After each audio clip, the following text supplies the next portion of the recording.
15 years ago, I stood for Il y the a first 15 ans, je me trouvais pour la première fois à la chaire du tabernacle. Je venais d'être soutenu comme 70. J'avais 48 ans. J'avais les cheveux épais et bruns.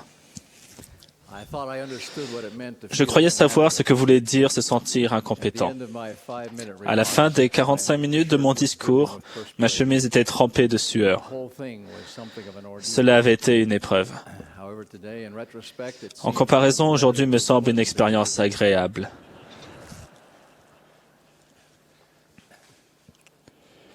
Quand le président Uchtdorf et frère Bednar ont été soutenus comme membres du collège des 12 apôtres, un témoin de l'origine divine de leurs appels est venu à moi pendant la session. À ce moment, il m'a aussi été donné de comprendre les caractères éminents sacrés de l'appel et du ministère d'apôtre du Seigneur Jésus-Christ. Les mots me manquent pour exprimer cette compréhension, parce qu'elle a été communiquée par l'Esprit à mon esprit, sans parole.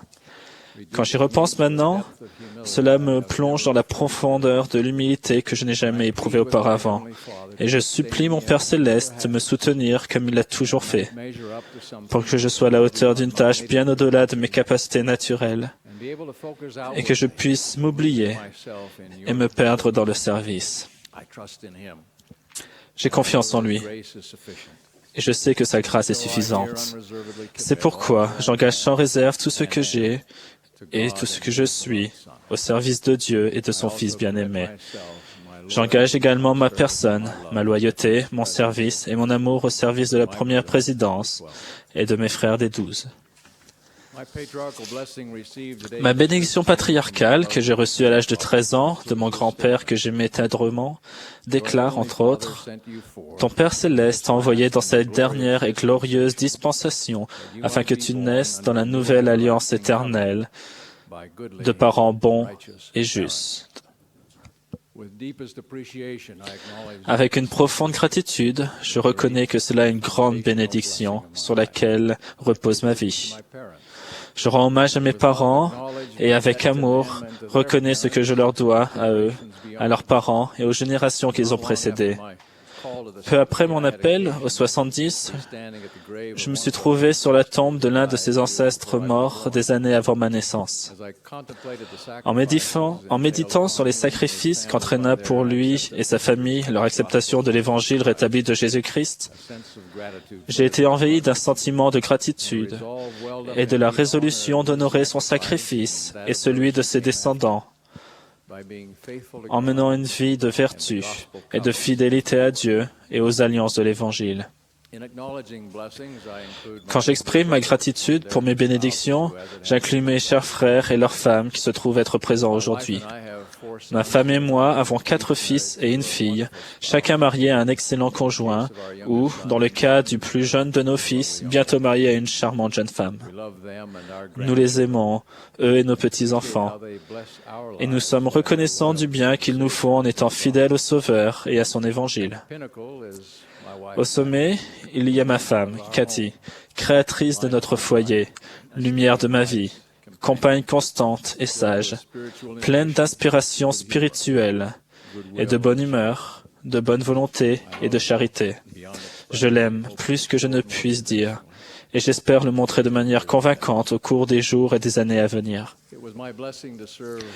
J'ai eu la bénédiction de faire une mission en plein temps en Argentine pendant ma jeunesse sous la tutelle de 2 exceptionnels présidents de mission et de leurs femmes.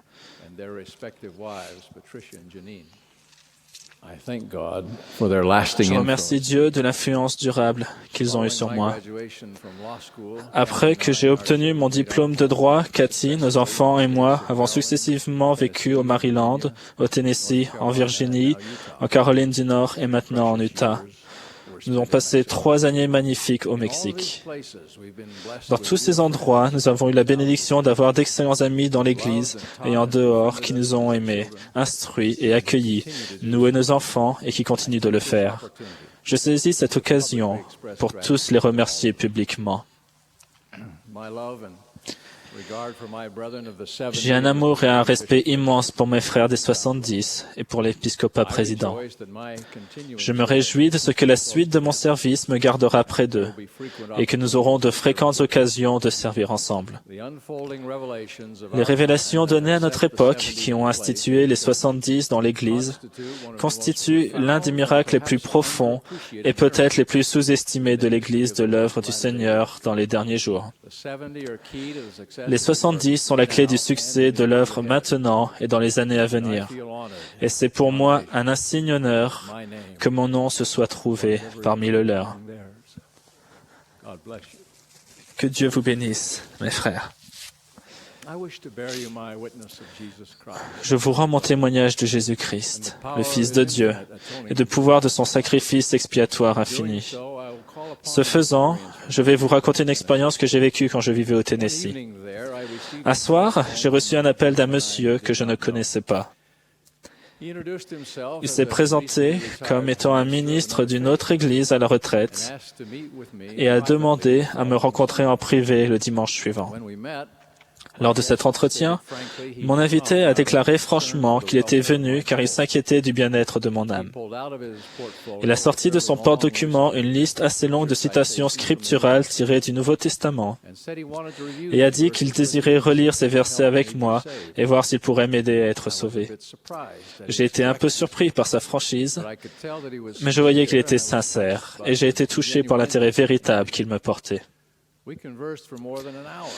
Mon invité s'est entretenu avec moi pendant plus d'une heure. Il s'est montré prêt à écouter ce que j'avais expliqué sur ma religion, ainsi qu'à lire avec moi quelques enseignements du livre de Mormon qu'il ne connaissait pas. Nous avons découvert que nos croyances étaient souvent les mêmes et parfois différentes. Nous avons ressenti des liens d'amitié et avons prié ensemble avant son départ. Ce qui me reste de cet échange est notre discussion sur la nouvelle naissance, de quelle frère Elder Nelson a parlé hier. C'est la renaissance spirituelle en Jésus-Christ qui est le cadre du témoignage que j'ai en lui.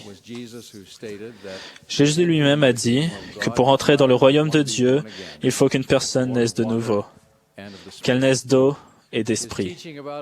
Ces enseignements sur le baptême physique et spirituel nous aident à comprendre qu'à la fois nos actions et l'intervention de la puissance divine sont nécessaires à cette métamorphose, cette renaissance, à ce changement d'un homme naturel en un saint.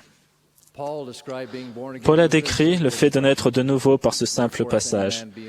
Si quelqu'un est en Christ, il est une nouvelle créature. Examinons deux exemples tirés du livre de Mormon. Environ un siècle avant la naissance du Christ, le roi Benjamin enseignait à ses sujets la venue et l'expiation du Sauveur. L'Esprit du Seigneur a opéré un si grand changement chez les gens qu'ils n'avaient plus de disposition à faire le mal, mais à faire continuellement le bien. Du fait de leur foi au Christ, ils ont dit, « Nous sommes disposés à conclure avec notre Dieu l'alliance de faire sa volonté et d'être obéissants à ses commandements tout le reste de nos jours. » Le roi a répondu, « À cause de l'alliance que vous avez faite, vous serez appelés enfants du Christ, ses fils et ses filles. Car voici, aujourd'hui, il vous a engendré spirituellement. Car vous dites que votre cœur est changé par la foi en son nom. » Le cas d'Alma est également instructif. Pendant que ses amis et lui cherchaient à détruire l'Église du Christ, ils ont été réprimandés par un ange.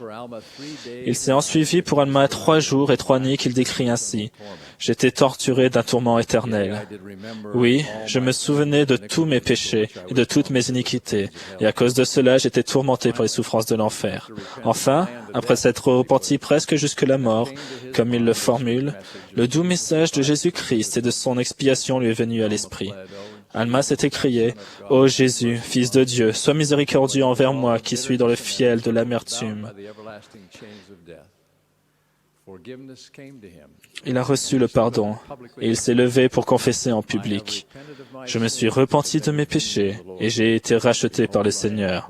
Voici, je suis né de l'Esprit. Et le Seigneur m'a dit, ne t'étonne pas de ce que toute l'humanité, oui, les hommes et les femmes, toutes les nations, tribus, langues et peuples, doivent de nouveau naître. Oui, naître de Dieu, changer de leur état charnel et déchu à un état de justice, étant rachetés par Dieu, devenant ses fils et ses filles. Et ainsi, ils deviennent de nouvelles créatures. Lorsque nous réfléchissons à ces Écritures et à d'autres, il devient clair que la renaissance spirituelle tire son origine de la foi en Jésus-Christ, par laquelle, la grâce duquel nous sommes transformés. Plus précisément, c'est la foi au Christ, le Rédempteur, qui peut nous purifier du péché et nous rendre saints. Lorsque la foi véritable au Christ s'enracine dans une personne, elle le mène inévitablement au repentir. Amulek a enseigné que l'expiation du Sauveur apportera le salut à tous ceux qui croiront en son nom. Ceci est le but de ce dernier sacrifice. Réaliser les entrailles de la miséricorde, ce qui l'emporte sur la justice, et fournit aux hommes le moyen d'avoir la foi qui produit le repentir. Pour être total, le repentir nécessite une alliance d'obéissance. C'est l'alliance exprimée par le peuple de Benjamin de faire la volonté de Dieu et d'être obéissant à ses commandements. C'est l'alliance dont témoigne le baptême d'eau, dont il est parfois fait référence dans les Écritures comme du baptême de repentir ou du baptême pour le repentir, étant donné qu'il est l'étape suprême de notre repentir. Puis, comme promis, le Seigneur nous a baptisés de feu et du Saint-Esprit. Néphi l'a formulé ainsi, « Car la porte par laquelle vous devez entrer est le repentir et le baptême d'eau.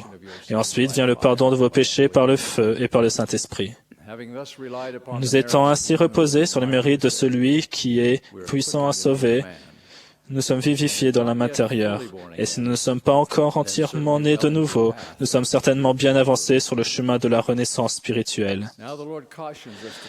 Néanmoins, le Seigneur nous avertit de prendre garde étant donné qu'il est possible que l'homme déchoie de la grâce, même celui qui a été sanctifié. Comme Néphi l'a recommandé, nous devons marcher résolument avec constance dans le Christ, ayant une espérance d'une pureté parfaite et l'amour de Dieu et de tous les hommes. C'est pourquoi, si vous marchez résolument, vous faisant un festin de la parole du Christ et persévérer jusqu'à la fin, voici, ainsi dit le Père, vous aurez la vie éternelle. Certains demanderont peut-être, pourquoi ce grand changement ne s'opère-t-il pas plus vite en moi? Vous devez vous souvenir que les exemples remarquables du peuple du roi Benjamin, d'Alma et d'autres personnes des Écritures sont justement remarquables et non la norme. Pour la plupart d'entre nous, les changements sont plus progressifs et se produisent avec le temps. Contrairement à notre naissance physique, naître de nouveau est davantage un processus qu'un événement. Et le but essentiel de la condition mortelle est de s'engager dans ce processus. Néanmoins, ne nous justifions pas par un effort superficiel. Ne nous satisfaisons pas de garder quelques dispositions à faire le mal. Prenons dignement la Sainte Seine chaque semaine et continuons à faire appel au Saint-Esprit pour arracher les derniers vestiges d'impureté en nous. Je témoigne que si vous continuez sur le chemin de la renaissance spirituelle, la grâce rédemptrice de Jésus-Christ éliminera vos péchés et les traces de ces péchés en vous. Les tentations perdront leur attrait, et par le Christ, vous deviendrez saints, tout comme le Père et lui sont saints. Je connais Jésus-Christ comme le Fils vivant et ressuscité de Dieu. Et je sais aussi que la justification par la grâce de notre Seigneur et Sauveur Jésus-Christ est juste et véritable. Et je sais aussi que la justification par la grâce de notre Seigneur et Sauveur Jésus-Christ est juste et véritable pour tous ceux qui aiment et servent Dieu de tout leur pouvoir, de tout leur esprit et de toute leur force. Je rends témoignage de l'existence et de l'amour de Dieu. Je pourrais toujours partager l'évangile du Christ dans tout le monde. Je vous rends témoignage de la réalité de l'amour de Dieu, notre Père céleste, à qui Jésus a donné toute sa gloire. J'aime Joseph Smith, le prophète, et je rends témoignage de lui par son association personnelle avec le Seigneur, en traduisant et publiant le livre de Mormon. Et en scellant son témoignage par le sang de son martyr, Joseph est devenu le plus grand révélateur de Jésus-Christ dans sa véritable nature de rédempteur divin. Jésus n'a pas eu de plus grand témoin ni de meilleur ami que Joseph Smith. Je rends mon témoignage de l'appel de Thomas S. Monson comme prophète et président de l'Église de Jésus-Christ en ce moment. Et je m'engage à lui être loyal dans ce rôle sacré en tant que conseiller. upon us all. In the name of Jesus Christ. Au nom de Jésus-Christ. Amen.